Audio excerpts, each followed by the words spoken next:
Gather, veterans. It's time to join the fight. The long war begins. This shit's weak!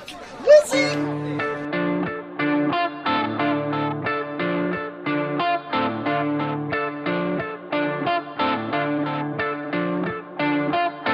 This is The Long War. I'm Robbie B, and joining me once again are my partners in crime, Kenny Boucher and Wyatt Turk from Jacket Close Paint. What's up, guys? Yo, Doug, great to be here. Hey, what's up, everybody? I want to just jump in real quick and say we just got a new follower. Big shout out to all our followers. New follower, Robbie B for president. Thank you for following The Long War TV on Twitch. 2024, it's happening. That is not a real thing. You just made that up. Grassroots movement. Get on it. Do not give me power. I 100% pledge to abuse any and all power I am given. That's but you honest. don't want power, so that's why you need to have power. See, like me and Kenny, we would go mad with power. We would become despots, whereas you would be the golden boy ruler that we all deserve. Yeah. What do they call it? Banana ruler. What do they call it in the Banana Republic? Banana Republic. Like when they take over or whatever. When they have a coup. The fact that you're saying these things like so charmingly without, like this is why you're the president. If you guys don't know what we're talking about, go back, check the after hours version of this podcast on longword.net or longword.net. Oh, Rob doesn't like it because we may have said some things we shouldn't have said. That won't be in the podcast. But at the end of it, what it distilled down to is Rob Baer for president all day, every day. President of what? United States of America, son. Yikes. I don't even think I'm old enough. Don't you have to be like 40 or something? 35. No, 35. See, 35. I don't even think I'm old enough. Kenny could be president. I could be president, and I'm like, Kenny decades. could never be president, but he could be president. There are some things in his history that would not. Oh my God, there are some things that 100% rule out running for office that you can find of me very easily with some Google searches for sure. But Rob, he's our guy. I think I would definitely right off the bat, my platform would be we're going to make America gluten-free again. Make America gluten-free. I mean, there would be some kickback, but eventually everybody would be healthier and thus feel better. Yeah. Be happier. All that processed food is bad. Okay. Oh wait, is it 45 for president and 35 for Senate? See, is that real life? I thought Kennedy was younger than that when he became president. Okay, fine. 45. When is the next election year? 2024. Rob, how old will you be in 2024? I don't have to answer that. Rob will be 65 years old in 2024. There, I said it. 65 dog years. No, I made an exciting responsible adult purchase the other day. I bought Tell us about it. I bought a chainsword. Does it work? You might call it a chainsaw, but I like to call it a chainsaw. I already knew. I was like, he bought a chainsaw. He literally, because he's obsessed with yard work and keeping it, because he bought the house finally. Yeah, dude, he's 65 years old. He's obsessed with his lawn. With his lawn. He is. He's out there cutting roots. You're talking about shit. Dude, he pulls out the ruler, everything. Dude, he's out there keeping his lawn kid free. You know what I'm saying? Keeps it high and tight. So you bought a chainsaw and you used a chainsaw for the first time in your life, I'm assuming. And what did you do with it? Oh, I cut everything I could, like, all the things. Yeah. That's why Space Marines love chainswords. Did you swing around like a crazy person? Did Linear Kitty, was she concerned for your safety? I don't think so. I think she got a picture of me using it. I don't know, but Linear Kitty, I'm gonna need you to post that picture on Reddit. But it was pretty fun. Chainsaws are fun, and I there's some more branches I need to cut down. I'm gonna get to it. He's like, hey, I got 20 minutes between shows. Let me go out there and rev the old chainsaw. Gotta do some. Be right back. I gotta oil my treescaping. Treescape. No, you got to chain oil. Oh my God. Linear Kitty says he cut a dowel rod with it. Laugh my ass. I did do that as well. It didn't. Like some shit you can cut with an X-Acto knife practically. That was a thick dowel rod, by the way. That was like at least. So you didn't pull out your Sawzall, your jeweler's saw, You didn't just break it over your leg like a man. You what would change? No, I chainsawed that. Oh yeah, 100%. But no, it was fun. I'm definitely, and I got my eye on this. They got a longer one like the Night Lords have. The one that you can reach up in the trees. Yeah. So a pruning device is what you're discussing? Yeah. Okay. Because I got these azaleas out in the front and they need Oh my God, that was the oldest thing you've ever fucking said. And I gotta keep on top of them. Then you're kidding, you're dating a fucking mummy. This is like the scene from fucking Happy Gilmore, man. Like, hey, look, you guys got your hobbies. I got mine. Yeah. Our hobbies are very age appropriate, and so are yours. We cleaned up the yard. I noticed that. Did I tell you guys this? Like, there is a straight like scene out of The Walking Dead next door in my neighbor's yard. Like, they have a great a Walking Dead like overgrown like campsite. Like, the chairs from the 70s are just like sitting on a concrete slab and everything's like grown up and there's like a barbecue and it's just like all grew up around it. And it's just like creepy, like straight up. I got to take a picture of it because it's like, I was like, they should film a scene from The Walking Dead next to my house because it would be amazing. You don't even like that show.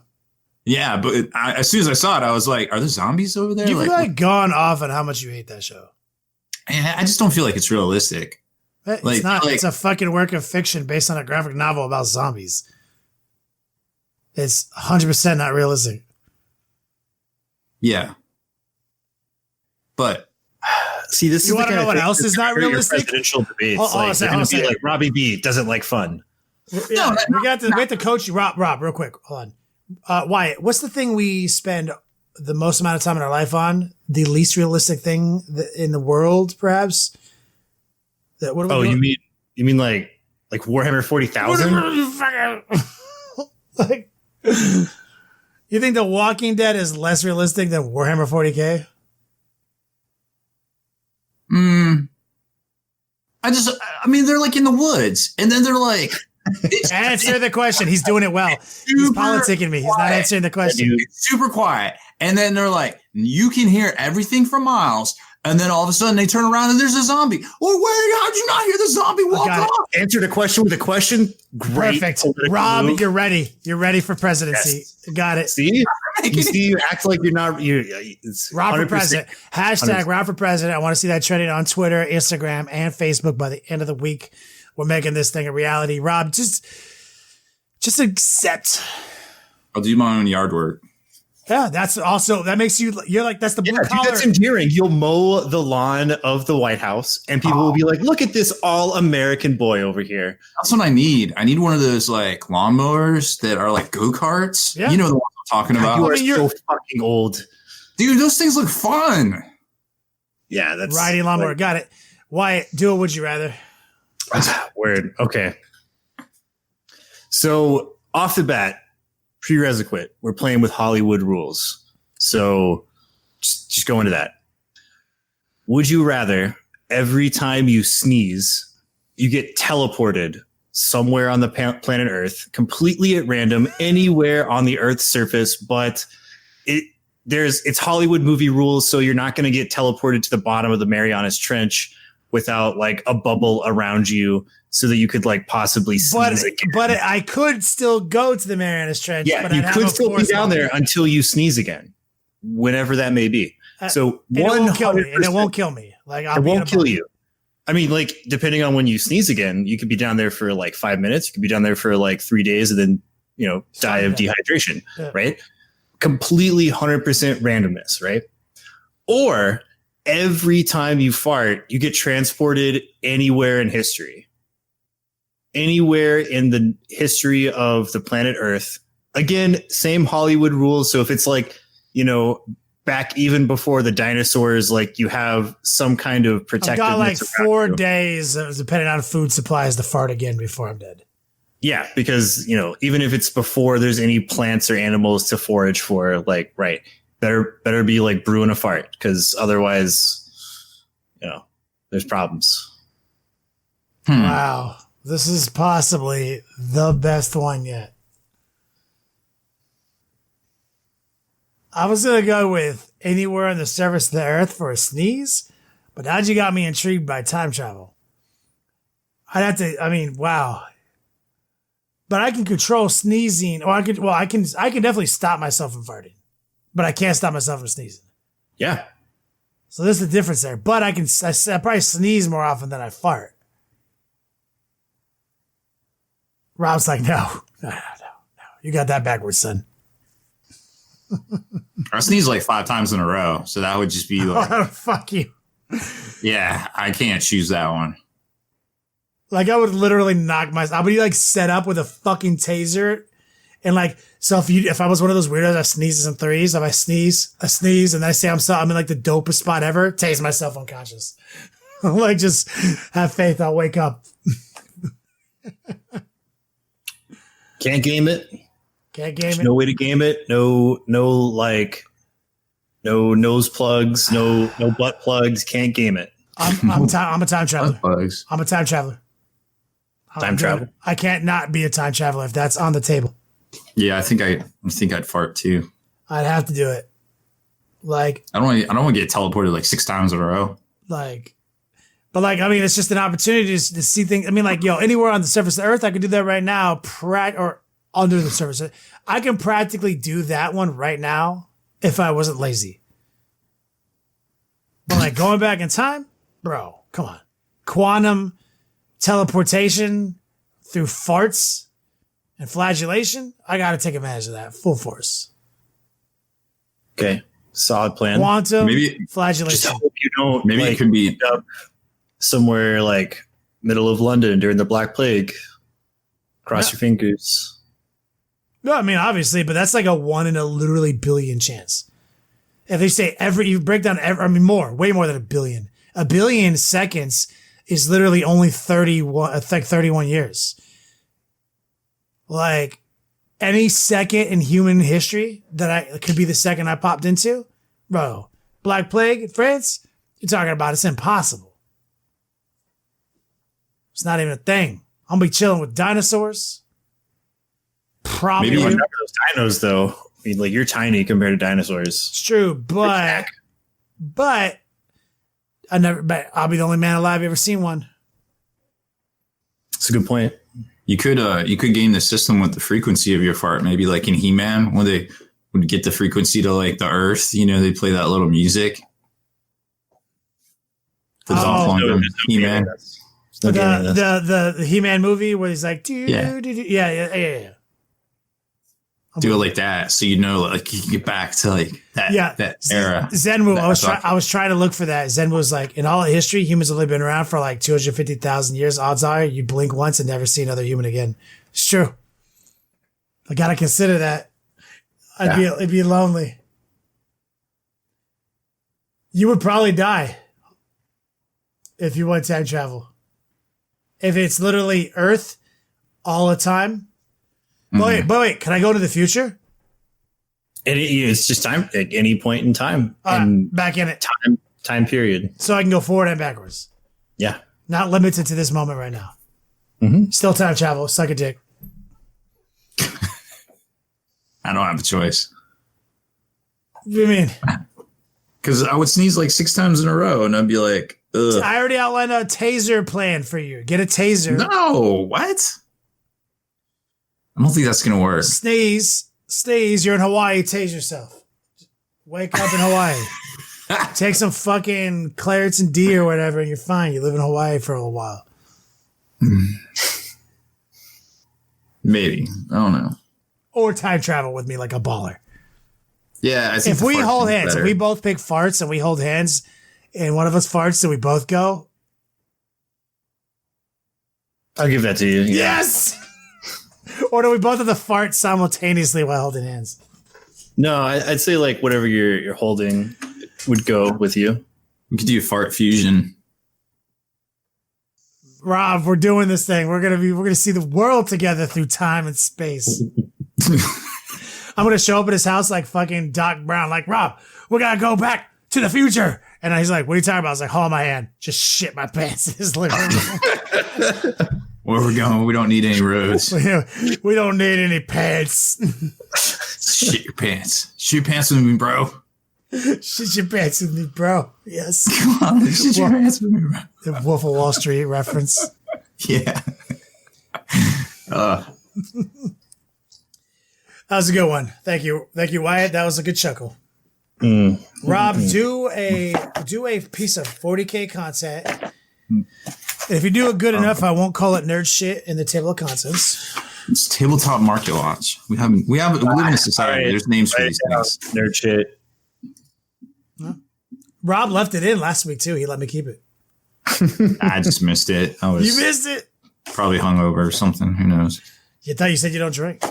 Nope. See, that's the kind of things you can't get caught up in if you're running for president. What? Drinking? Earlier you said you don't drink, and now you just said you get hungover. So we're gonna have to coach you on this presidential campaign for sure. But I think, yeah, I mean, like, you have to get into office, and then nobody gives a fuck if you lie or not. Yeah, I mean, once we get you there, we're fine. Yeah. Okay. Admittedly, I'm not the best coach. Might have to hire somebody. Yeah, we might have to. We got people for that. I did want to talk about real quick the new Chaos God that just kind of came out of nowhere, like kind of big Malarion? Malarion. Kind of big for Sigmar. I guess there's a script book for the Realm Slayer for the audio drama that we talked about last week, and then for Go Trek, and then just like in it, they're like, hey, he's a chaos god, a cruel chaos god. Like, wait, what?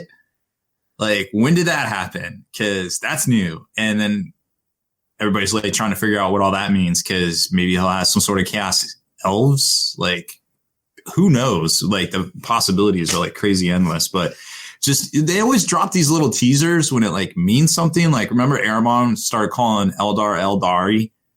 And because they're trying to like rebrand it and shit. And so like anytime something like this happens, you got to like kind of pay attention to it. Like, ooh, this is important. Like, why is this important?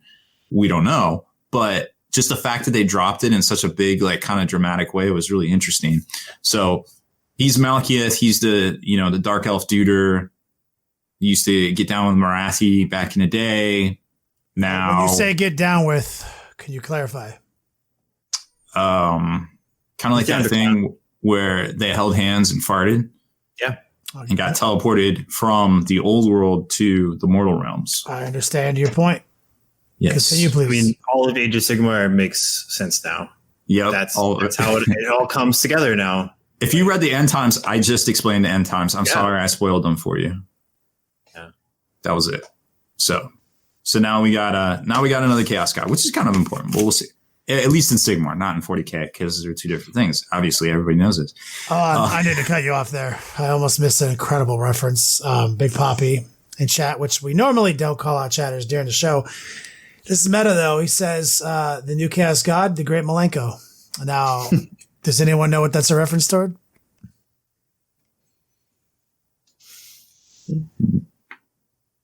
No. That's ICP's first album.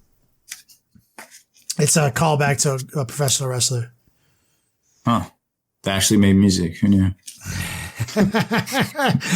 We were talking at length about Juggalo stuff in the after hours in the webcast. So it was meta. So if you guys haven't listened to that, tonight's been a particularly interesting night. It's been super meta. Everything is OP now. All of it. What else do we got? Next week is the new Beast Grave Warhammer Underworld Season 3. Season 3? I think somebody fact checked me there. I've been fact checked by Dirty Sheets McSkeets, one of the oldest schoolers. And sounds like he's a real ICP fan with that screen name. Dirty Sheets McSkeets, who I've met in person. I just realized as soon as I read his name, he obviously would know more about ICP than anybody else in our chat. And he said, no, Carnival of Carnage was their first album. I stand corrected. Dirty Sheets McSkeets with the greatest name on Twitch, which I have been saying that for over 3 years. Thank you for the correction. It's pretty good. It's pretty good. Well, there you go. That's your ICP history lesson for tonight. So Beastgrave Season 3, $70 starter, US. I want to say the first one was 40. I want to say Shadespire was $40. Now we're up to 70. I don't know what happened in 2 years, but there you go. I honestly don't remember. I'm going to look it up later after the show when I'm trying to go to sleep. The Beast Grave counter set's $15. They're little tokens. I guess there's new effects and mechanics in the game, kind of like what we saw last year or last season with the new spellcasters. In Night Vault, the crime solving vault, there's 2 packs of sleeves for both the factions for $12.50. There's a carrying case for $50. The terrain, little hex 3-dimensional terrain pieces for $30. There's a playmat, which I kind of liked that they came out with the playmats in Night Vault, but they folded it instead of rolled it. So I really hope they roll these things. That was unforgivable. It was like a huge missed opportunity. What a fucking mistake. Like, how are you going to send me a fucking awesome playmat, like with a crease in it? Like, yeah, I don't know. I was very disappointed. I was like, wait, it's in a square box. I was super upset about that. Yes. But hopefully they've learned the error of their ways and got packaging. I mean, like right. GW's like, well, you just got to buy one of those $200, wardrobe steamers and you're fine. Don't be a peasant. It's stupid us. Yeah. There's a deck box for $8, dice packs for each of them for $12.50, and a new novel coming out for Beastgrave as well. They kind of kick it all off. So that's your lineup for next week. So not to, if you're into Warhammer Underworlds, well, that might be the thing for you. This week is all the new Space Marine stuff for Iron Hands and the Raven Guard, the new characters, the new upgrade packs. They don't have dice, but let's see. Oh, and the suppressors and the lieutenant that everybody has been wanting since we saw this him. guy right here. This guy? Yeah. If you guys are listening to this, you don't understand, but Wyatt has the model in his hand. He presented it to the camera. Yep. He gets really excited about that LE shit. So he's been painting it on. Are you painting it on your stream? Oh, 100%. Yeah. Jack Close painting. I mean, I bought 2 Iron Fathers so I could have one for me and one for my people. This one's for my peoples. Yeah. It's pretty dope. And there was a lot of those Invictor war suits at London GT over the weekend too. Yes. Like a lot of lists running those with the Flamer.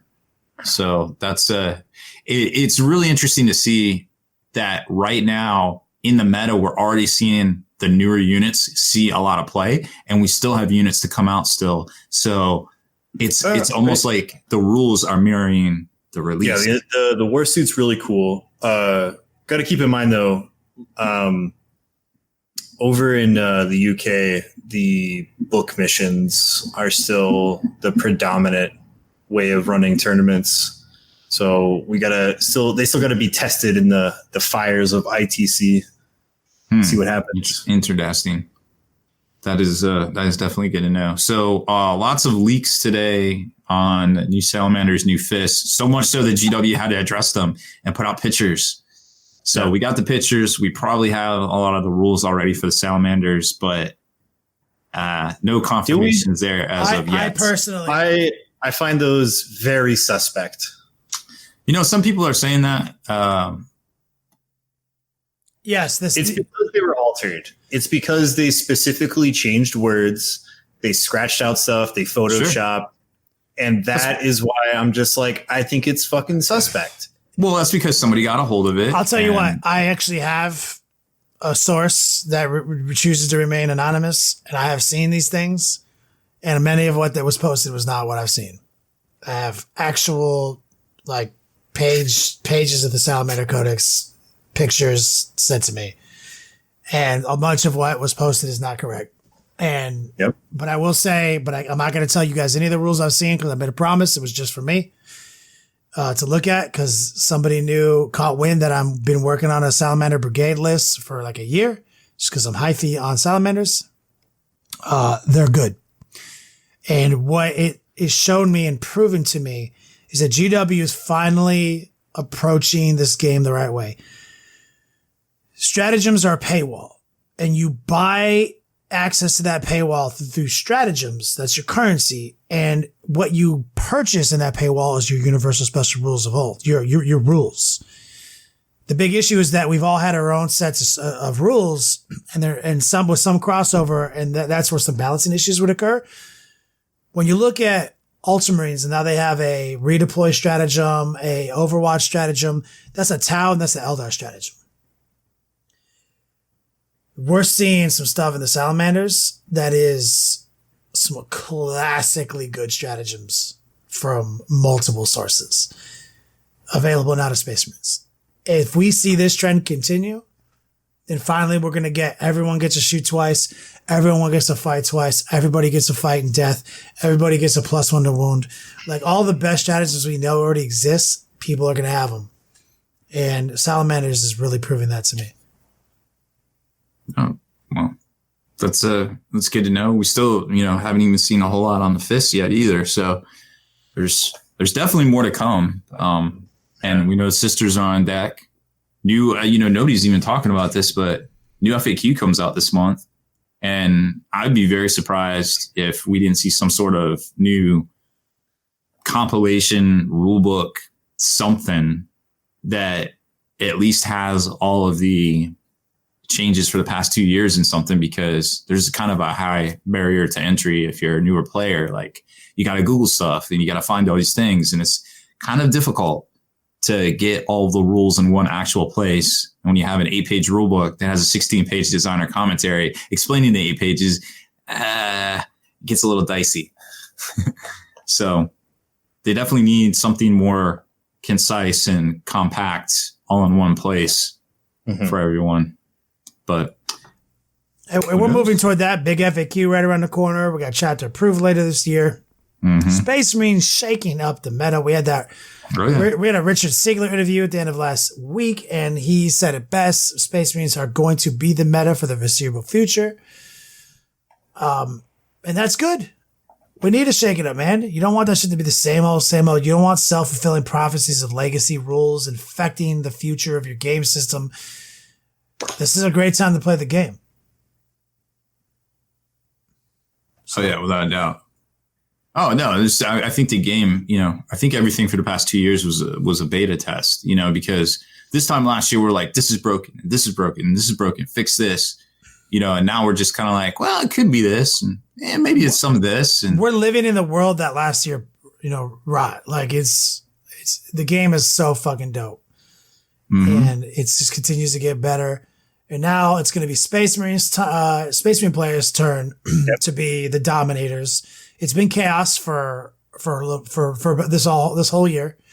It was Imperium last year, but it was Imperium Soup last year, and that was something people talk shit about. We didn't like it.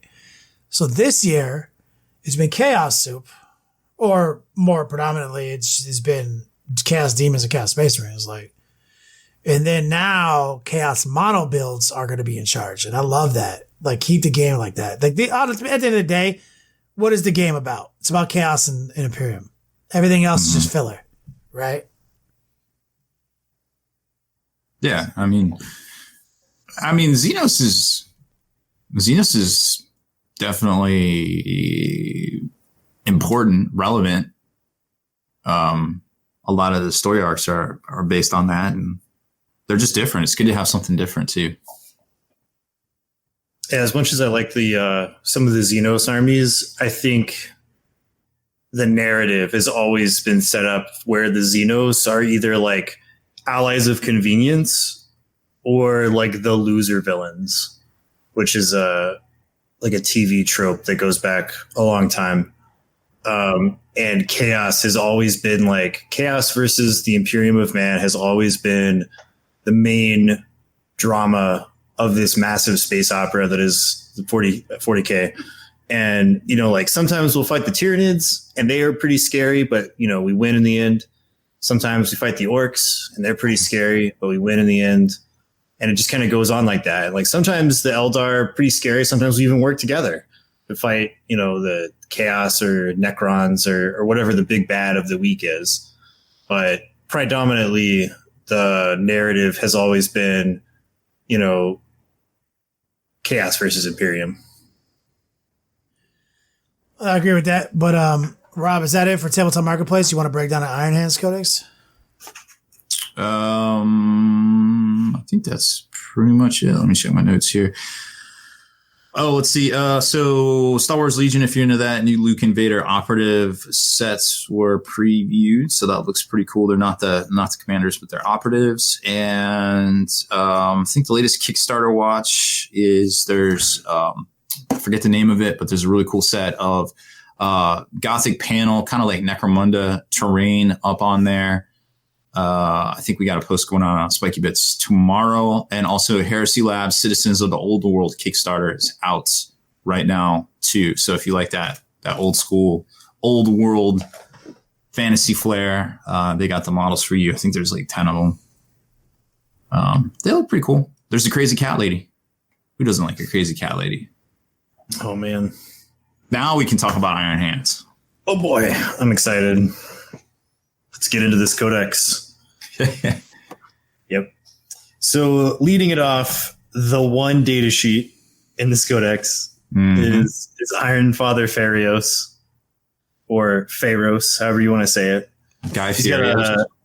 No, it's either Iron Lord Pharios or Wilford Brimley. Get it right. Now, what's the guy's name from Grandma's Boy that I want to call him? Oh, I think it's Jeffrey. Jeffrey. Yeah. Your shit's weak. Shit's weak. Flesh is weak. If anybody knows what your shit's weak in binary is, please post that. We need to make shirts. All right. So this guy's got a 5-inch movement, 3-up weapon skill, 2-up ballistic skill, strength 4, toughness 5, 7 wounds, 5 attacks, leadership 9, and a 2-up armor save. He's armed with a bolt pistol, the Gorgon's Wrath, which is your super cool heavy bolter. It's a strength 5, -2 for 2 damage, heavy 3. He's got the Harrow Hand, which is his axe. It's a +3 strength, -2 for 2 damage. And he's got a servo arm for ×2 strength, -2 for 3 damage. And he can make 1 extra attack with that every time he fights. Angels of Death rule. He's got the Signum Array, which lets him select a unit within 3 inches and change their ballistic skill to 2+ until the end of the phase. He's got Master of the Forge, and that means that he auto-regens up to 3 wounds on a vehicle instead of the D3 for normal Tech Marines. He's got Artificer Bionics, which give him a 5+ Feel No Pain. The Rites of Tempering, which is his 6-inch aura of a 5-up invul save for all Iron Hands units. And he has Blessing of the Omnissiah. At the end of your movement phase, this model can repair 1 friendly Iron Hands vehicle. That model regens up to D3, which plays into his Master of the Forge rule. He has character infantry, Mark X Gravis, Primaris, Iron Father, Master of the Forge, Tech Marine keywords.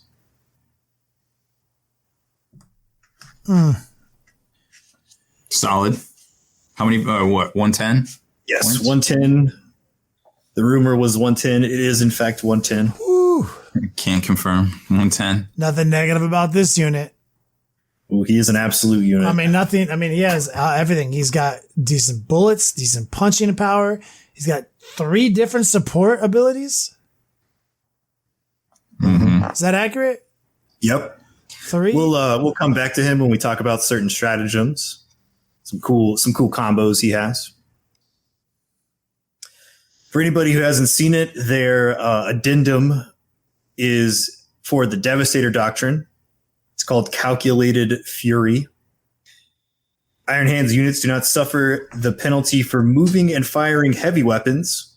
In addition, whilst in the Devastator Doctrine, you get to reroll hit rolls of 1 for heavy weapons. Pretty solid because you start out in Devastator, right?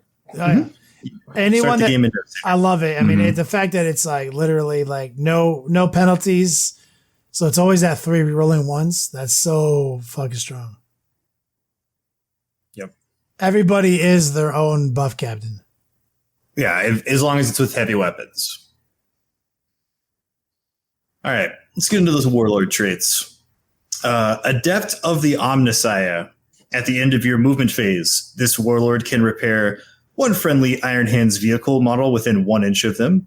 That model regens 1 lost wound. Each model can only be repaired once per turn. If this warlord is a Tech Marine keyword, each time they use their Blessing of the Omnissiah ability, the model they are repairing regens D3 plus 1 lost wounds instead of D3. Can your boy take this? Yes, because he has Tech Marine keyword and he has Blessing of the Omnissiah ability, so he can technically regen 4 lost wounds. But then wait. No. Fiorio says he says 3. Oh yeah, this is a warlord trait. Yeah. Okay, it's not a relic. Sorry. He cannot. Yeah, he can't take this. But any and all can do that. So I think technically, if you use a stratagem to make a Dreadnought a character, he can do this on himself. No, it's a warlord trait. He could. Oh, yeah, it's a warlord trait. So he could just regen 1 lost wound on himself. All right. Will of Iron. This warlord can attempt to resist 1 psychic power in your opponent's psychic phase in the same manner as a psyker by taking a Deny the Witch test. If this warlord is a librarian, they instead can attempt to deny 1 additional psychic power in your opponent's psychic phase. I feel like it's pretty strong for just a 4-up. Wait, there's a block on a 4? No, it's a psychic. It's a Deny the Witch test. I was thinking of the other one. Yeah, so it's okay. Anybody can do it, and if they're a librarian, they can deny twice. Situational, it will be of the least used of the list, probably. Yeah, but it can be handy because it just makes your regular librarians able to deny 2 instead of 1. It's very highly situational. It's probably, like I said, the lowest utilized of the abilities. Because other ones are more obviously powerful. Yeah. All right. All flesh is weakness. When this warlord would lose a wound, your shit's weak. D6. Oh yeah. All shit is weak. It gives you a 5-up feel no pain. That's a real good one. Yeah, especially on Dread Boys. Student of History, which is Farios's fixed warlord trait.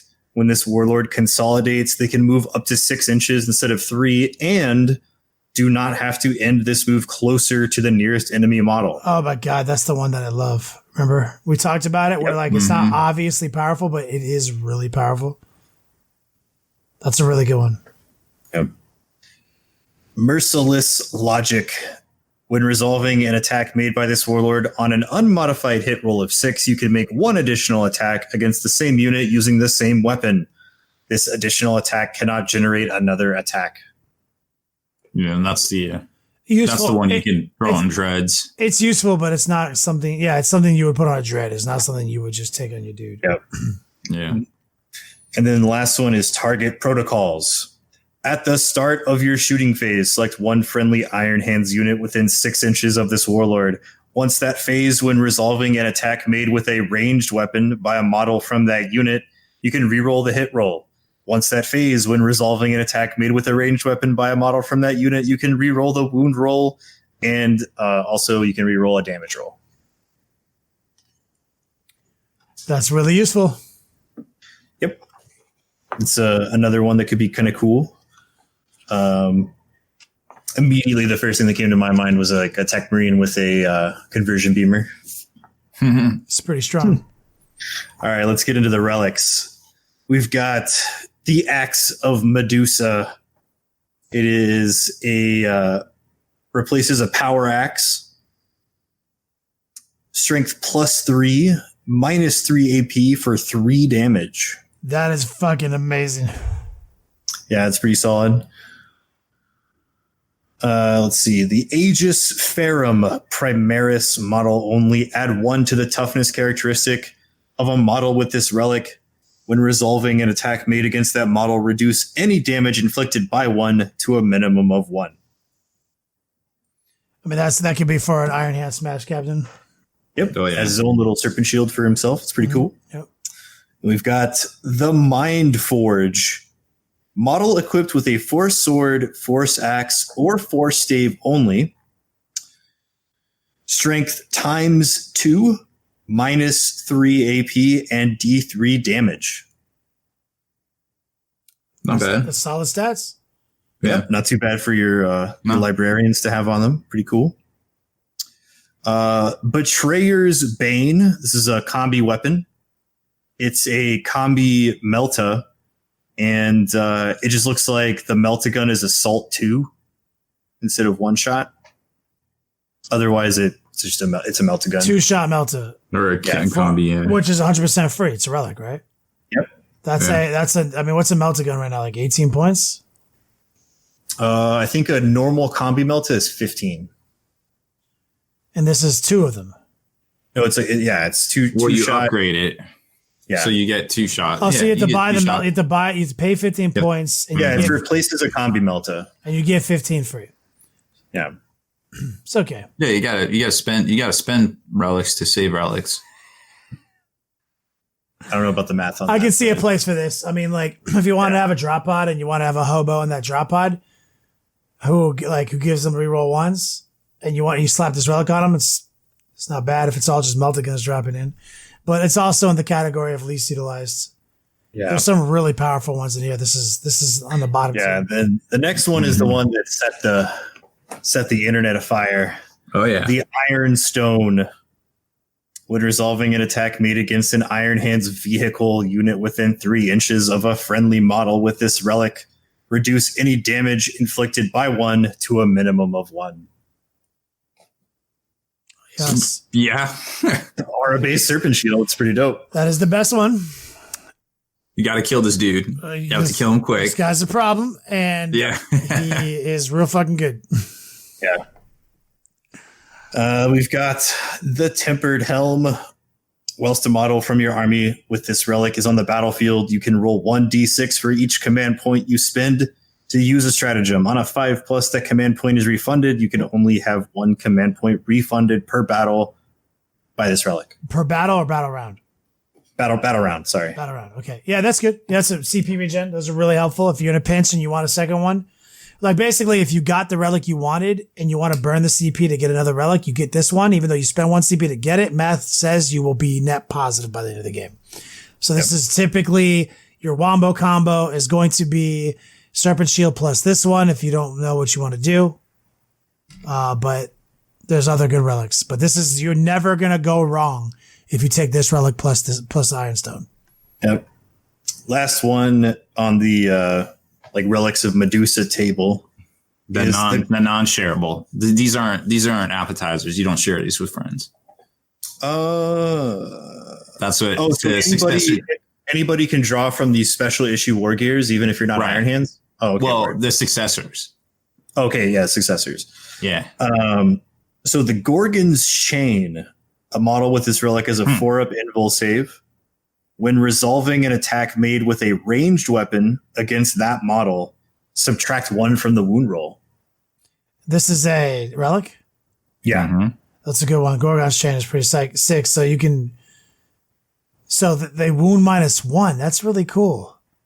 It's a mechanic we don't see very often. Yeah, that's awesome. Yeah, that's interesting. Mm-hmm. Okay. Special issue war gear. I won't go over the ones that everybody else has, so we'll just skip right to Auto Medicae Bionics. If a model with this relic has lost any wounds at the start of your turn, it regens up to D3 lost wounds. D3 regen. Another relic? Yeah, this is the special issue war gear relic. It's one of those ones that Mastercraft and shit like that? Yeah. Yeah. This is Iron Hand specific? Mm-hmm. Heal D3 wounds? Yeah. Fuck, that's a good one too. I mean, there's a bunch of good ones for smash caps. You could literally put down 3 smash captures and 3 good relics in this list. Yeah. Because you can play that relic stratagem multiple times. Like, I know we're dick hard for like triple executioner or fucking fuckboy is what I want to call him now, the Iron Father. How dare you? Guy Fieros. I know your shit's weak, boy. Like, I know that's the list, but like, dog, there's a world where you take 3 Iron Hand Smash Captains. One that's like -1 to wound, one it's subtract 1 from all damage it takes, and one that heals D3 wounds. There's a world where that's a thing. It's a really annoying triplet of Smash Boys to deal with. Yeah, you want to talk about the fuckboy trio? That's the yeah. Buenos dias, fuckboy. yeah. It's not bad. All right, we've got a chain sword, the Teeth of Mars. It's a strength 4 or a strength user, -4 or -2 AP and 2 damage. And then of course you get your additional 1 attack. And if you attack a vehicle, its strength becomes ×2. So it'd be strength 8, -2, 2 damage against vehicles. So you have a super cheap fuckboy Smash Captain with this. Yeah. Mm-hmm. And then you can have 2 with just Thunder Hammers, be economical. Don't blow out your beehole. Yeah. I don't believe to the chat. Just to put a pin in it. Yeah. Vehicles cannot take relics. Straight up, it's imparted. It's in the main Codex for Space Marines. Well, it says it here too. These are considered chapter relics. Named characters and vehicle models cannot be given the follow relics. Yep. Some people got dick hard for thinking that they could for like a week, but you cannot. Yeah. All right. We've got the bolt round. Like all of the codexes have had some kind of like bolt round thing. So Iron Hands get haywire bolts, and it's any bolt weapon. But when you choose to shoot it, you can do this haywire round, and it fires a single attack and does haywire. So a 4 to 5 on the wound roll and inflicts D3 mortal wounds. So relic bolter, mortal 1 on a 4 up on a 6 D3. No, it's D3 on 4 through 5, and on a 6 it's 3 flat. Oh shit! Yeah. That's a. I'm not gonna lie, guys. That's another great. If you want to play a super cagey, so if you're not playing the fuckboy Smash Captain list, and you playing the fuckboy Triple Executioner list, Yeah. this is a great one just to have in the backfield. Just personally, I like the idea of having a Primaris Lieutenant with a Stalker bolt rifle in my list for reroll wounds of 1. Mm-hmm. And I could definitely see myself giving him the haywire bolts so that, he contributes in a very realistic way. Yeah. Yes. And that's what's great about all these new rules. There's so many different like ways to take them. So many different flavors on each one in each chapter. It's really cool. It's a cool dynamic. I like it. Last one is the Fortis pattern data spike for Tech Marines only. And it's when you do your repair roll, you roll 2 dice and can discard 1 for your D3 wound regions. That's what's up. Get them Fish for that 3. It's pretty cool. All right, let's get into the stratagems. This is where there's some spice in here. Yeah. Some Emerald Lagasse bams. Some bams. Yeah, some bams. Some bam. All right. 1 CP. Mercy is weakness. Use this stratagem in your shooting phase or the fight phase. When an Iron Hands unit from your army is chosen to shoot with or fight with, select 1 enemy unit. Until the end of that phase, every attack made by a model in that Iron Hands unit from your army that can target the selected unit must do so.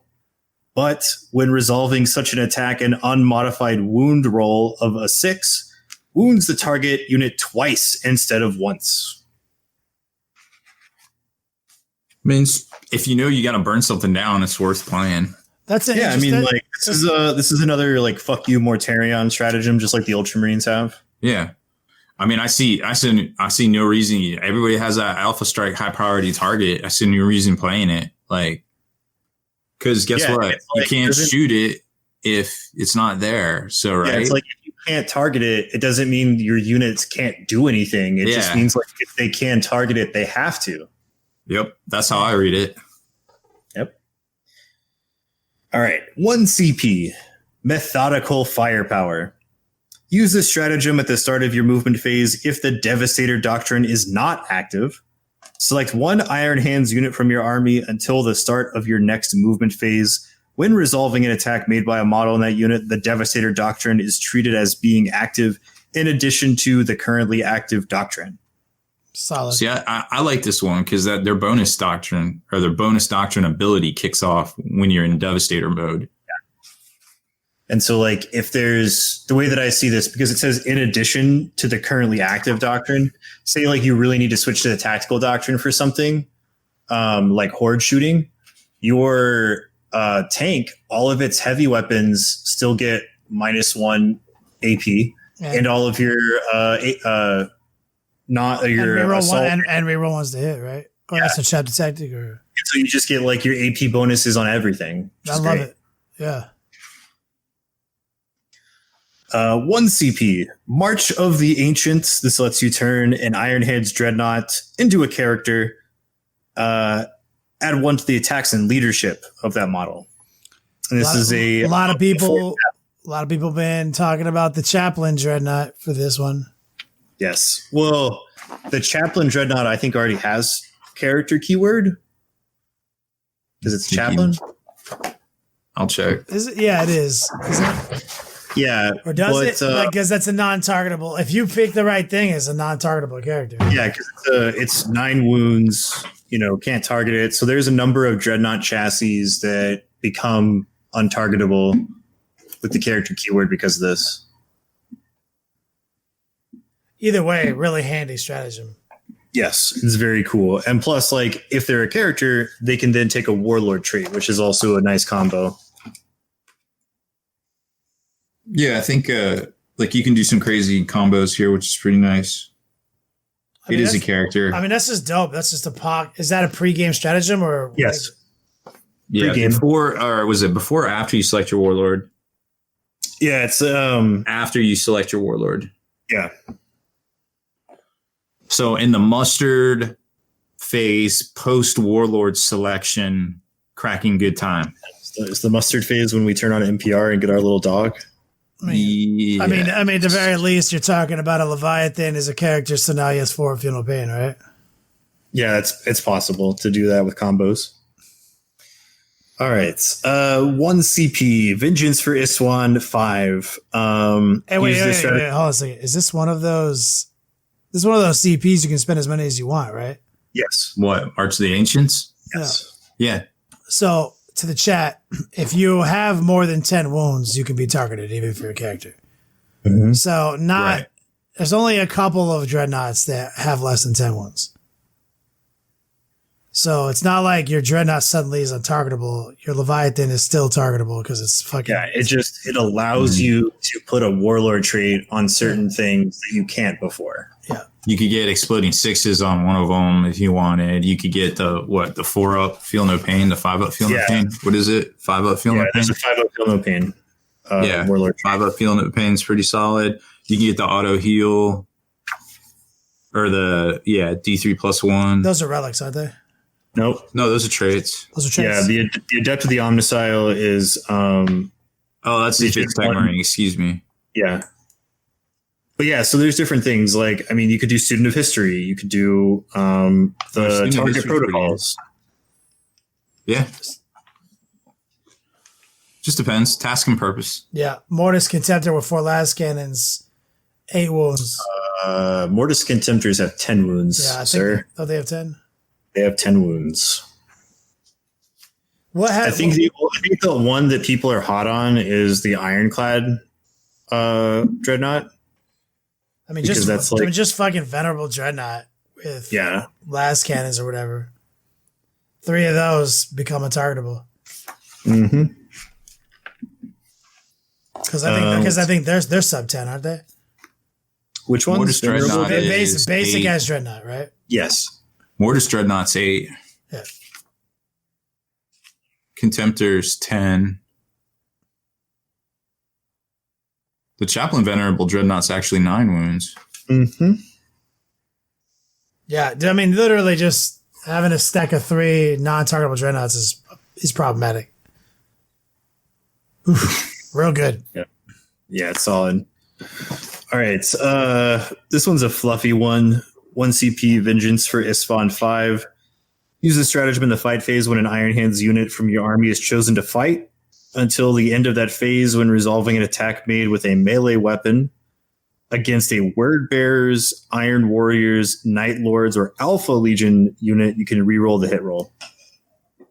Rude. Love it. Let's go back a step. Let's go back a step to last week, our 6 flyer list that had 3 dreadnoughts in it. I think those dreadnoughts suddenly have to be Mortis dreadnoughts. Yeah, Venerable or just Mortis dreads. Anything less than 10. They have to be Quad Las Venerable dreadnoughts. Yeah, that's pretty good. Yeah. Seems good. Yeah, put them on the back line. Don't let them get charged because then they fucked. OP. That's not OP. I don't know what I'm saying. That's totally reasonable. I mean, okay, so it is really strong, but you are spending valuable resources to be able to do it.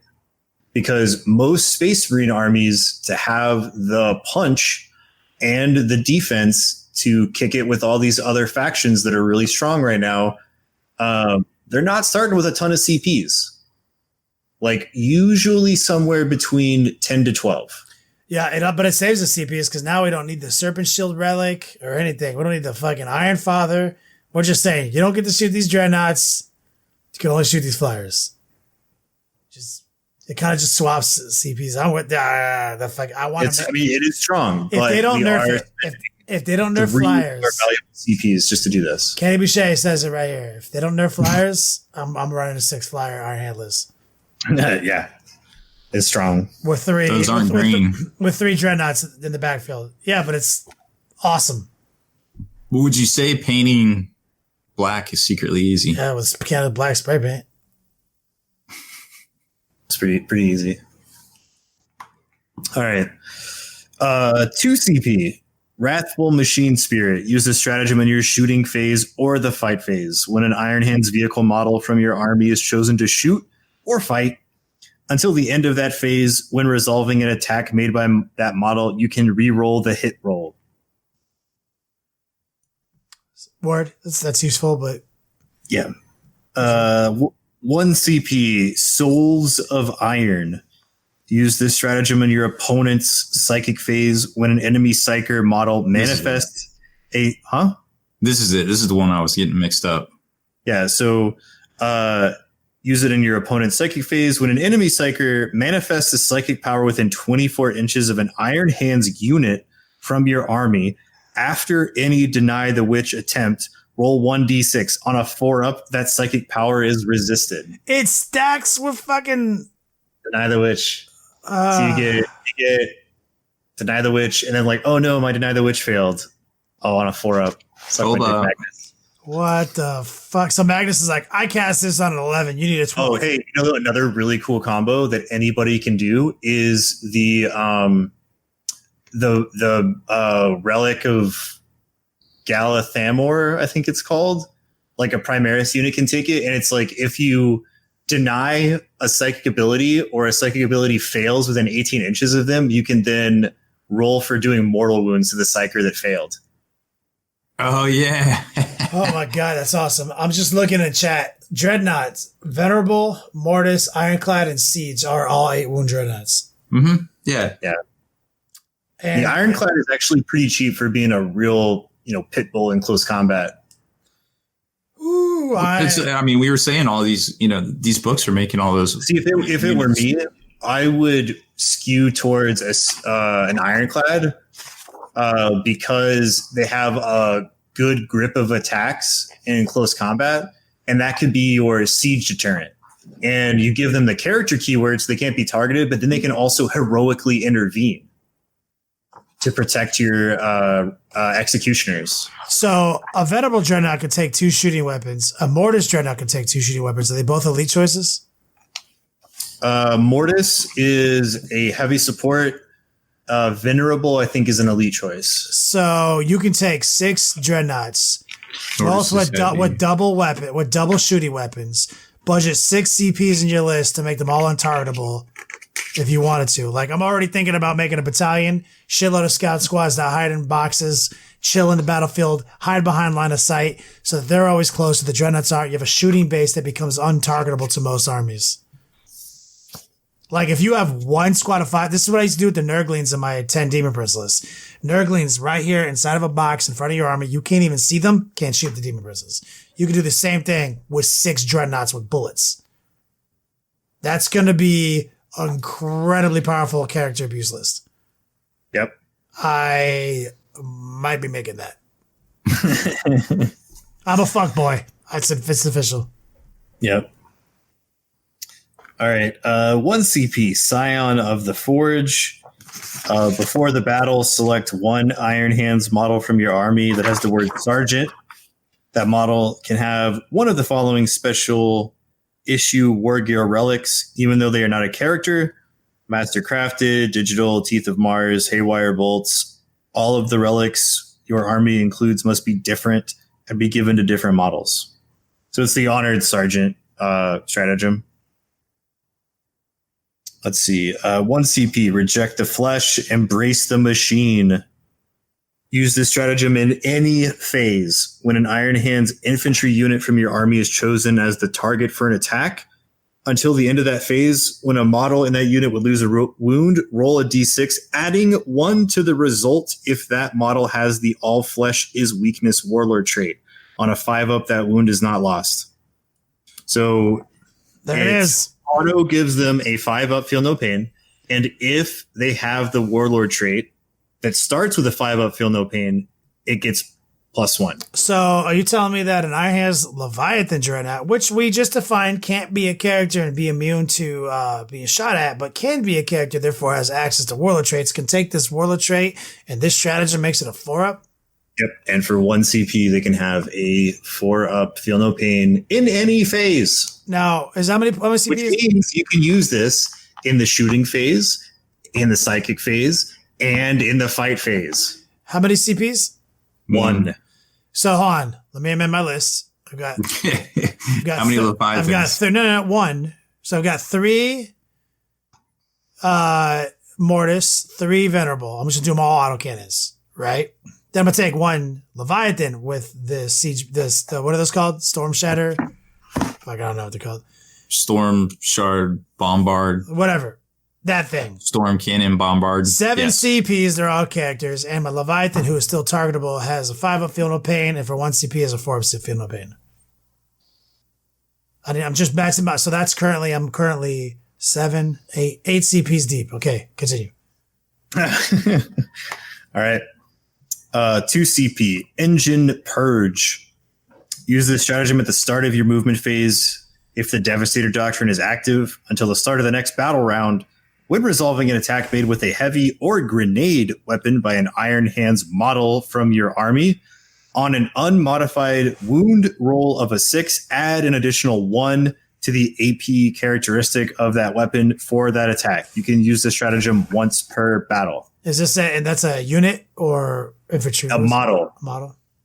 Mm-hmm. So you can select a unit, but only one model in the unit can use it. For a Dreadnought again, for one of the 8-shot, you can make it. You could technically do, like, if you had a twin, 2 twin las cannon Venerable Dread, one of those las cannon wounds could be AP 6. No, it works, guys, who have high volume of shots. So, like, all these autocannon guys who are already going to be -2 AP because of Devastator Doctrine. Right. And a pinch can be -3. The last cannon's 3. It would go to 4. Becomes 5 if you wound on a 6. I like this one for just one of my hit on 2 autocannon Dreadnoughts. Yeah. You said it's 1 CP or 2? What was it? It's 2 CP. Oh, that's too high. Never mind. That's useless. All right. 1 CP, the Gorgon's Rage. Use the stratagem in the fight phase when an Iron Hands unit from your army is chosen to fight. Until the end of that phase, when resolving an attack made with a melee weapon by a model in that unit, add 1 to the hit roll. In addition, until the end of that phase, when resolving an attack made with a melee weapon by a model in that unit against an Emperor's Children unit, add 1 to the roll. So add always, one to hit. Yeah, always +1 to hit in melee. If it's Emperor's Children, you get +2 to hit, or a +1 to wound as well. Yeah. But I mean, Emperor's Children is going to be super rare, so. But +1 to hit in melee, because it can be a unit, so it can be a whole unit of guys, or a character, one guy, whatever. I'm with it. Let's see. 1 CP, Cogitated Martyrdom. Use the stratagem at the start of your shooting phase. Select 1 Iron Hands infantry unit from your army until the end of the phase, when a friendly Iron Hands character model within 3 inches of that unit would lose any wounds as a result of an attack made against that model. That unit can attempt to intercept that attack. Roll 1d6. On a 2-up, that model does not lose wounds, and that unit suffers 1 mortal wound for each of those wounds. Only 1 attempt can be made to intercept each attack. So this is your Savior Protocols. Savior Protocols, Grot Shields. Yeah. So that same Leviathan could be 5 scouts could be near him. He could have 5 ablative wounds. Yes, but this is a little bit different. So the way that this works is if your Iron Father is, say, shot with a las cannon wounds, you roll your save. Fail your save, he rolls the damage roll, rolls a 5 damage. You then intercept on a 2-up, and then 5 mortal wounds is conveyed to that scout unit. I see. Okay, it is a little different. Yeah, for sure. Yeah, so it's not as good, but it's still, 5 damage not going on your fucking linchpin warlord. Yep. With it. All right. 1 CP, Machine Empathy. Use a stratagem in your movement phase after an Iron Hands Tech Marine model from your army has used their Blessing of the Omnissiah ability. That model can use that ability again and can repair a model that has already been repaired that turn. So this is the combo stratagem with the Iron Father, where he can repair 2 separate guys, 3 wounds apiece, or 1 guy for 6 wounds apiece. Holy shit. Oh yeah. That's so what was the math on your Executioner versus a Knight? Executioner 18 wounds. Leviathan. 18 wounds to my Knight, did 6 wounds to the Leviathan, and with 4 people pain, he did 3 wounds. Just didn't even happen. So he did 3 wounds. So now the Leviathan's in his bottom bracket. Okay. Now he heals auto 3 +1. So 4. Then another guy can heal him for D3? No. So the Iron Father can do auto 3. Because his warlord trait is fixed. Right. So he consolidates 6 inches wherever he wants to. So we're back. So he immediately brings us up to 6 wounds. What this lets you do is it lets you target another unit, so you can use the ability twice, but it also lets you target a unit that has been targeted before, because in the ability itself, it says a vehicle can only be the target of this ability once per turn. Oh my God, that's so good. So he can do 2 separate units for 3 a pop, or 1 unit twice in a row for 6. That is so good. So he can basically so even at the Leviathan, check this out. Even if something bad happened, right? You didn't play any of your stratagems, nothing. And I brought the Leviathan down to 3 wounds. Mm-hmm. He will bring him back to 9, and then he doubles it, because that's the other thing that Iron Hands do, right? For the bracket. Yeah. So the brackets count as double the amounts of wounds. So you could never actually, without destroying this Leviathan, actually stop it from doing its maximum damage. To a ballistic skill, yeah. Ooh, that's fucking dirty. Only 1 CP. Damn, that's only 1? Damn, that's good. All right. Paragon of Iron, 1 CP. Use the stratagem before the battle after nominating an Iron Hands character model that is not a named character to be your warlord. You can generate one additional warlord trait for them. This must be from the Iron Hands warlord traits table. All of the warlord traits your army includes must be different. Include if randomly generated, reroll duplicate results. You can only use this stratagem once per battle. Word. Okay. 1 CP optimal repulsion doctrines. Use this stratagem in your opponent's charge phase when an Iron Hands unit from your army fires Overwatch until the end of that phase when resolving an Overwatch attack made by that model in that unit. A hit roll of 5 or 6 scores a hit. If that unit has the Flesh is Weak chapter tactic when resolving an Overwatch attack, it hits on a 4. What? Oh, yeah. So that Iron Hands Leviathan overwatches on 4s. Fuck out of here. Do you know about that 20 storm cannon shots hitting on 4s? Reroll Rerolling ones. Or actually, if it's a master, reroll all miss hits. Yeah, if there's a chapter master, you roll all miss hits. Son of a bitch. That's so good. Oh my god. Bro. Bruh. So is there not, I'm looking through Battlescraft, is there not a standard Mortis Dreadnought that's not? It's under elites. Oh. Like my camera's out. I don't know if you noticed. I did. You were going hyphy though, so I didn't want to stop you. Oh, okay, weird. It's still on. It's giving me the on light, and I can see myself in the Google Hangouts call.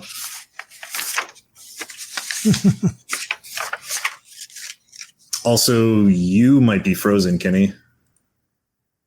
Oh no, you're just super still. Okay. Do I have a stupid face? I feel like I have a stupid face. I'm super still. Okay.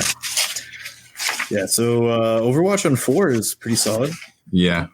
All right, that's the tactical objective one, worthless. Yeah, that's one of the ones we don't count. Yeah. And then this last one, it lets you do a Relic of Medusa to a successor chapter. Yeah, it's basically like open the vaults or whatever. Yeah, that's all it does. True story. All right. Discipline. What you know about some technomancy? It's pretty cool. The new psychic discipline. Technomancy, pretty cool name. Fuck yeah. All right, so this is the big one that everybody's hype about. Blessing of the Machine Gun, warp value 5. If manifested, select one friendly Iron Hands vehicle within 12 inches of the Psyker. Until the start of your next psychic phase, when resolving an attack made by that model, add 1 to the hit roll. I love that one. Keep in mind, no line of sight required on this.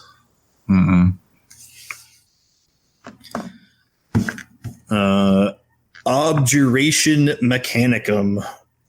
Warp charge 7. If manifested, select one enemy unit within 18 inches of and visible to this Psyker. Until the start of your next psychic phase, when resolving an attack made with a ranged weapon by a model in that unit on an unmodified hit roll of 1, that unit suffers 1 mortal wound after resolving that attack. Whew. So it's a little weird, right? Because you reroll 1s. But I guess like if you reroll it and it comes up 1 again, then like, hey, you did a mortal wound. No, I like it. That's interesting, but it has play. Yeah. Kind of, it's like a hedge your bets kind of psychic power, right? Truth. All right. Fury of Medusa, warp value 6. If manifested, select one enemy model within 18 inches of and visible. Draw the shortest possible imaginary straight line 1 millimeter wide between this Psyker's base and that model's base. Roll 1d6 for the selected model's unit and each other enemy unit that this line passes across, adding 2 to the result if the unit being rolled for is a vehicle. On a 4 to 5, the unit being rolled for suffers 1 mortal wound. On a 6+, that unit being rolled for suffers D3 mortal wounds. No doubt. That's another good little power. Yeah, it's gonna that's sniper, right? Yeah, it's just like anything that the line touches. So it could be a bunch of units, it could be 1 unit. And then if it's a vehicle, you add 2 to the roll. So if you roll a 2, it takes 1 mortal wound, and if you roll a 4, it takes D3. I see. Psi Steel Armor, warp value 6. If manifested, select 1 friendly Iron Hands unit within 12 inches of this psyker until the start of your next psychic phase. When resolving an attack made against that unit, add 1 to the saving throw. Invulnerable saves are not affected. So again, no line of sight needed, and it just buffs the armor save of a unit to the save and throw. So if you roll a 2, it means a 3. A 1 means, but 1's always failed. But yeah, that's pretty sick. Reforge, warp value 5. If manifested, select 1 friendly Iron Hands model within 3 inches of and visible to this psyker. That model regens up to D3 lost wounds. Okay. The last one is Machine Flints. That's just a straight... Wait, that can be sprinkled on top of the guy who heals you 6? Yeah. So that guy can heal 9 wounds? Yeah. Wow. Solid. Okay, so this last one is worded super weird, so I'm just going to explain how it works. It's manifested on a 6. The way that it works is 18-inch range. You have to have line of sight and target a vehicle. You target the vehicle, and if you manifest the power, that vehicle takes D3 mortal wounds. Okay, and then after that's resolved, you can target an additional unit of any type within 6 inches and visible to your initial target. And then for every mortal wound you did to the first target, you roll a dice. And on the 3 up, that secondary target takes a mortal wound. Oh, that's a great power. Yeah. Oh, hell yeah. Yeah, I think they're definitely kind of want you to take librarians, and at least I definitely see the need for a librarian and Raven Guard for sure, because you can do some slam captain stuff with the librarian. But yeah, I mean, they definitely want you to spread around the love and take the different units. I mean, there's something to be said for even taking do you need a chaplain in Iron Hands? I mean, I like the idea of a chaplain. So the list I'm working on right now in Battlescribe does not have a chaplain, but I might get one. I especially like the idea of certain characters like chaplains and librarians in Terminator armor. And here's my reasoning. So unlike the Ultramarines, the Iron Hands, especially the Executioners, which everybody is going to be playing, you can only move 5 inches to be able to shoot your long gun twice. So that means that your 5-inch, 6-inch movement Terminator characters don't need to advance, and they can easily keep up with your grav tanks. And because sniping is going to be a weakness to this type of army, having a 2-up armor save and a 5-up invul save is way better than having a 3-up armor save and no invul save. And I realize that some sniper weapons deal mortal wounds, and some sniper weapons like the Vindicator says like no invul saves allowed, but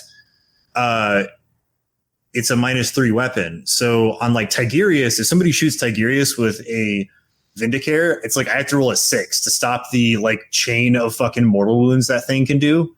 but I feel a lot better rolling a 5 instead of a 6. Mm-hmm. Plus, just having like a natural invul save against like regular snipers or against anything else is just nice than not having an invul save. So that's true. So as you've been talking, I've been scheming in Battlescribe. Here it is. So I've got 2 battalions and what is it? An Outrider? Is that the elite one? No, that's fast attack. Outrider is fast attack. Vanguard. Vanguard, yeah.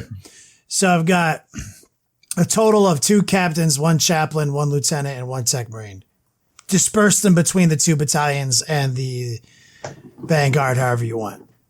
It doesn't matter. It's enough. It's 5 HQs. It's what you need to make that work. Mm-hmm. 6 units of scouts, which is enough to make 2 battalions work, and 6 dreadnoughts. 3 of them are dreadnoughts. 3 of them are venerable dreadnoughts. All of them have double autocannons. 1 Leviathan dreadnought, 1 Thunderfire cannon to unlock the Leviathan dreadnought. Still has 40 points available. One of the captains is a smash captain. Mm-hmm. The chaplain is a slaplin. Mm-hmm. So they're dual role. So when you need to jump out and handle bitness, you can jump out and handle bitness. And you've got all the crossover buffs for reroll 1s. Reroll 1s to wound. I'll probably pay the points to make the ground guy. I don't know if I will. I don't think I care. But the idea is it's 10, 11, 12, 13, 14 CPs. Yes, you spend them all before the game starts. Spend 7 of them to make your 7 Dreadnoughts characters. While scouts infiltrate into the backfield, into the forward field, and all the positions they hide inside of bunkers and so that way you could literally never target a Dreadnought. You can only shoot the Leviathan. We still have, so for relics, we may buy some if we need them, but ultimately, all I care about is the 5-up on the Dreadnought. Yeah. Which I have to buy. I get 1 for free, which I don't care now about the -1 damage bubble so much for just the Leviathan when he's going to have a 5-up fatal pain and 2 CPs halves damage. If you need to. I mean, geez. If you need to. But it's going to be the only target. So I'm going to spend So like realistically, we're going to spend all the 7 CPs remaining on infuriating our opponent by not being able to kill the Leviathan. They're already tough enough to kill. Yeah, right. Ours has a 4-up fatal pain or a 5-up fatal pain. Ours halves damage for 2 CPs, right? Mm-hmm. Or just -1 to all for 1 CP, which I'll probably do that because it's the cheaper one, just to buy the cheap relic. Yeah. 1 CP relic is an all-time -1, so there were 6 CPs, which means, and then I have a tech marine who can he buy a relic? He can buy the relic that is D3 +1? It's a warlord trait. It's Yeah. a warlord trait. So you can buy that for 1 CP? Mm-hmm. Yep. So that's economic. So we have 5 CPs. But you can't have it twice. You can never have the same warlord trait twice. No. So we have 1 tech marine who heals the Leviathan D3 +1. Mm-hmm. Shit, I might need to take it. Might need to upgrade one of these lieutenants to a librarian so he can heal him another D3. I mean, obviously. Hold on a second. 2 lieutenants, redundant. Wait, or is it 1? 2 captains. No, I already changed the lieutenant. Lieutenant's necessary. Captain's necessary. Okay, dropping captain. He's becoming a librarian. Just making it work. That's how you do it. 1 librarian. Yes. 1970. Still within the points. Yep. So the Leviathan, we have 7 CPs, burn 1 for the -1 all time. Burn 1 for heal D3 +1. Right? So 7 goes to 5 CPs. We have a librarian. So 5 CPs is basically in a pinch when somebody's about to load down, the 1 CP for fatal pain is probably all you need the first round of combat. When they drop the hammer on this guy, who's got a 2-up, 4-up, he's toughness 8, let them drop the fucking hammer. Right? You have 4-up invulnerables and 4-up fatal pains. And whatever they do to you, you're going to heal a psychic power D3 and a auto D3 +1. double your bracket. If you feel like their firepower has a possibility of getting through all that, then you drop the 2 CPs to have all incoming damage. So you basically have 2 turns of invulnerability with the Leviathan while they can't target any other Dreadnought in your army. By then, you should have taken out the targets that can interact, and your scouts are still hiding, and you're just doing, cranking out points. And you live in a devastated doctrine, right? Mm-hmm. Yeah. So you have about 50, strength 7, -2, 2 damage shots a turn. They're going to just take out what they need to take out. Never being able to target a fucking Dreadnought the whole game. Oof. Oof. Game's changing. Yep. It's kind of like a new take on my Nurgling Demon Prince list. Mm-hmm. We did great things with that list. Oh, character abuse. It's such an issue in 40K, which is why I was so happy when GW fixed it and banned my list. Yeah. But now, I mean, like, you have to pay a preposterous amount of your valuable CP to do it, which I'm okay with. Yep. I mean, in theory, it makes sense. Because, like, this entire game, you have no CP except for a very specific thing, whereas your opponent is just going to be doing, like, all they want to do with all their cool stratagems and all of their combos. And you just sit there like, man, I can't do any cool combos except this one thing because I spent it all. So it could create disadvantages in certain areas. It's a paywall, and you have to manage your resources well. Yeah, don't go all in on... Well, or do, if that's the theme of your list. The theme of this list is character abuse, right? We're taking a grouping of very useful units, like an 8-shot Dreadnought who just got better because Devastator Doctrine. Oh, I can't drop that captain because they innately reroll the 1s. I fucking forgot. Fuck that captain. We're gonna get another Tech Marine in this list. God, they're so OP because every Dreadnought innately rerolls 1s on his own. He also never suffers the movement penalty for moving and firing heavy weapons, right? So all these Dreadnoughts can move and fire and reroll the 1s innately without support. I have a lieutenant in there. He's there to help mainly the Leviathan or whoever he needs to jump to for that bubble, whatever he needs to do. But at the end of the day, it's character abuse. It's the name of the game. Mm-hmm. We are burning half more than that. We're starting the game with 5 CPs when we had 14 to begin with, just to keep the Leviathan immortal for 2 turns while we take out the targets that we need to take out. I'm living in the strength 7 -2 damage world. But I might, now that I know I don't need that other captain, might retweak it. Maybe I'll drop a couple. But I mean, fuck, dude. A Leviathan Dreadnought with +1 to wound from a litany kills almost anything in the game. Hitting on 2s, rerolling 1s, wounding on +1, rerolling 1s. Yep. That is an Iron Hands list if I ever heard one. 7 Dreadnoughts. Can't shoot half of them. Or can't shoot 6 of them. Kenny's home for over the hill Space Marines. Yep. Sad Dreadnoughts. Yep. Dreadnought Hospital. Sad Dreadnought Robot Hospital. It's crazy. And we have enough points where one of our captains is a smash captain. Our chaplain is a slaplin. I've got the slaplin on my list too. So like they're both there to be buff characters where if they need to be. But like really what it is like after a turn or 2 of buffing the Leviathan, they just go off together in their own little wombo combo and just kill knights. Like I'm not shooting at your knights. If you have a couple of knights and you listen to a bunch of other IG shit, I'm just going to destroy the IG element of your army. Then your knights have to roll up on the table. They can't kill the Leviathan. It's been proven. And then all in one turn, we shoot him up and then hit him with the slaplin and the captain. Captain goes in first, takes the Overwatch and the Storm Shield. # nursing home. Iron Hand nursing home list. God damn it.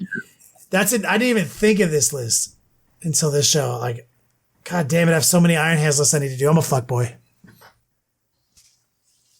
I mean, it's themey. It's just like the Iron Hands used to play. You used to be able This to one take is 6 or 9. Yeah, this one is themey. This is way more thematic than the flyer list, but this one is way more exploitive than the flyer list. Yeah, you weren't able to like super protect them like that with the old.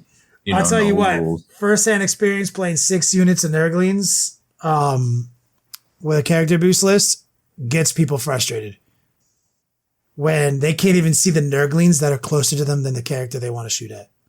Yeah. They're like, I really want to shoot that whatever demon prince. Yeah. We're going to need our musical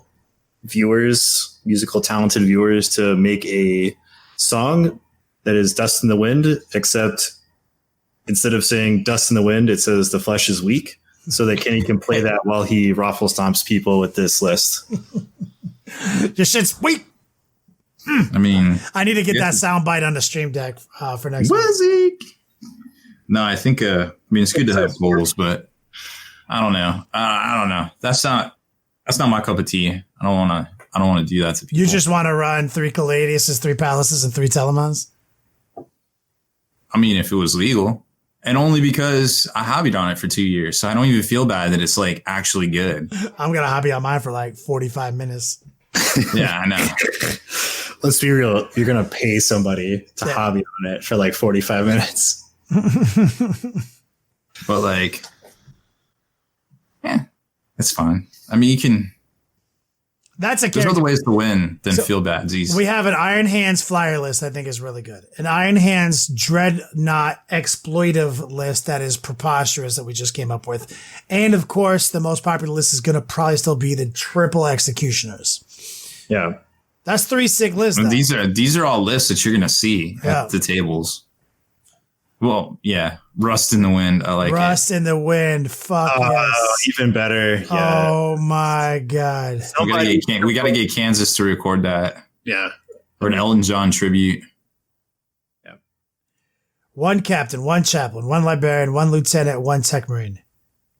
No Iron Father? It's completely unnecessary in this list. Okay. Like, what is he gonna do? Give us 5 up and vulnerable to units that you can't target? You make a good point. Yeah. I mean, I like him. Redundant. And he's in my list. He's in the other ones. He's just not necessary in this list. It's just I need 5 HQs and I don't want to spend 110 points on one unless he's a smash captain that moves 12 inches. Yeah. Well, yeah. See, I have the triple executioner archetype. Yeah, that one is 100% makes sense. Some interesting things that I don't think people are thinking of. Like, I've made sure to have enough CP to do some nasty things that those tanks do that most people don't actually do with them. What's that? There's a stratagem called Hunter Slayer Missile where each tank can do it once a game, once per turn.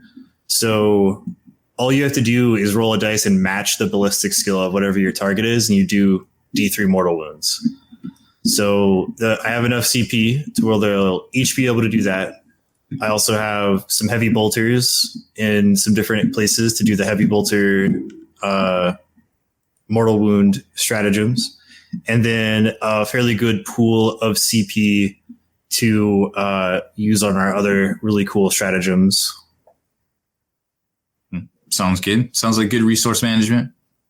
And like I said earlier, I like the idea of the Terminator characters to make up for the weakness that will be snipers. I mean, it's not perfect, because like if somebody's spending the 85 points to bring a Vindicare, like you're still trying to protect your characters from that mortal wound spam on a 5, if they wound, which is rough. But I mean, like they spent, resources to get that guy. So, you have to expect it. But I still feel better having that guy than having a regular librarian. And when you think about the points remainder for taking like a regular librarian over, say, like a Primaris librarian or a Terminator librarian, like you're not really going to get a whole lot of, anything of substance for that points difference.